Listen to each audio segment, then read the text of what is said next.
Ano ba kayo kamutuan? Be, dala na ng Diyos kari Aphasia outside now! What's up guys?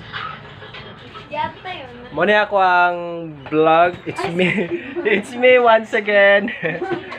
Gerald. Og karon alas 12 na. I think mga alas 12 na. So it's time na para maliod to. Hello!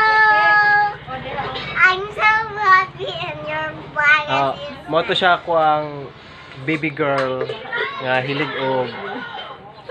og vlog. So natagdan ako. So as I said, naniud padulong na may maniud to og nag-decide mi nga magsugba og magkilaw. So nara mo ang kinilaw. Check na to. Hello, hello. So yummy. Di na lang kay kinilaw, napapoy silog ba nga bangos.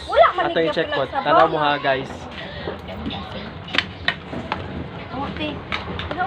So nara ang author sa sugba kilaw nga panyod to. Alam, Josie! Nara siya. Tama na pa. Yay! Nara na yung drink serve. Nara na si Sami nga uwi kayo dili matubang maulaw daw. Let's pray. God bless this Lord, food. Amen. bless this food. Amen. Kahit datiyan. Datiyan is mine, you know. Dali na dali boy. Ay, tanaw sa ito taas boy ko na sila rice boy. Okay. Na-birthday mo ito sila sa sabot. Mais man sila. Okay. Sige na. Mais is life.